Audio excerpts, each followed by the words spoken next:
Let's get some analysis now on the G7, what to expect. We've got Richie Merzian, Director of Climate and Energy at the Australia Institute. Richie, when it comes to climate, we know that Boris Johnson, Joe Biden, Europe as well, very forward-leaning on it. What do we expect to come up at the G7 on that front? We could expect G7 leaders to come up with maybe some of the strongest language we've seen on climate change to date. You're quite right. The US, UK, the EU, Japan, Canada, they all have net zero 2050. They've all increased their short-term ambition. That's their 2030 targets in what Joe Biden calls the decisive decade. They're all looking at or implementing potentially carbon prices. And what I think will be particularly important for Australia is that they're looking at potentially taxing goods that are coming into their economies that don't face a similar carbon price as well, which could put Australian goods in potentially the path of a new tax. So we'll get to those adjustments, as they're called, a bit later, but let's look on the screen. You can go through the various commitments that have been made. UK, and this is all the G7 nations, the EU nations involved in the G7, the US, Japan, and Australia. This is on the 2030 target, and then we'll have a look at the 2050 targets. But explain to us the ambition that we see there on the screen. What we've seen is a real ramp up of ambition from some of our G7 colleagues. So Australia's targets remain the same, which is what it took to the Paris Agreement 6 years ago, which is 26% emissions reductions by 2030. Japan has increased it from about the same to more like in the 40s, the US in the 50%. The EU's also just above 50%, and its members in the G7 are Germany, Italy and France. And then you've got the UK as well there on about 44%. This is all with the same baseline, 2005, so you can compare like for like. And what you do see is that every country and every bloc there has a much stronger target than Australia's. And then you look at their 2050. Yeah, that's right. So there you go.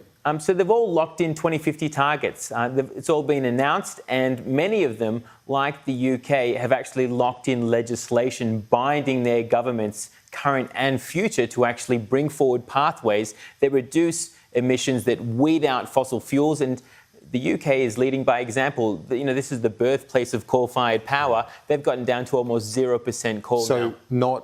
So there's not a policy or an aspiration that's legislated. Well, in the UK, it's legislated, yeah, and in a number of other EU countries, they've also legislated their targets. There's proposed legislation for the US, for Canada. Japan is now looking at what it's going to be doing to hit that target as well. So the G7 are far more forward than Australia.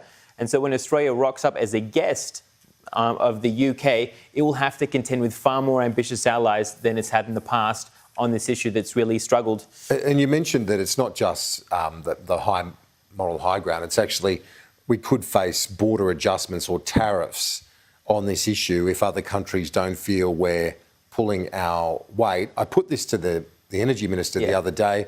He said, well, he pointed out that John Kerry, the climate envoy for the United States, has said it's a last resort, that they don't want to go down the trade tariff front. But it's still on the table, right? It's still a policy tool that the US is looking at, even if it might be one that is not their preference. What's more concerning is that the EU has gone a step further. They're going to bring forward a concrete proposal on the 14th of July, which their parliament will then potentially adopt, and then the EU will look to implement. This is the largest trading bloc in the world. The UK is putting this on the agenda for the G7, and in forthcoming research from the Australia Institute, we look at where this might hurt Australian goods and services, and some, like alumina and aluminium, are produced mainly for the export market to a number of countries that have carbon prices. And the best thing that the Australian government could do now is engage in the policies rather than say that it's protectionist, actually engage in changing things back home so that our industries can remain competitive, because we can say technology, not taxes, like Minister Taylor likes saying, but the taxes are coming. They're just going to be charged from the outside. So when it comes to, just finally, the Prime Minister's response on the climate issue, how do you expect him to go about that in Cornwall when he meets with those international leaders? Yeah, I mean, the Prime Minister will be asked to associate with the G7 statement, which not only will have strong language on climate, will also say, let's not fund any more coal projects overseas as well.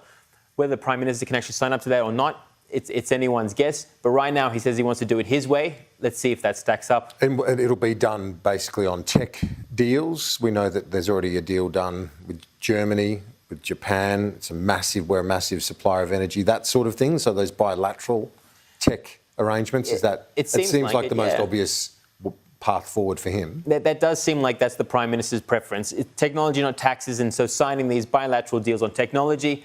But unless you actually have ambition to go with that, stronger targets for 2030, then you're not really pulling your fair share. Richie Merzian from the Australia Institute, as always. Appreciate it. Thanks.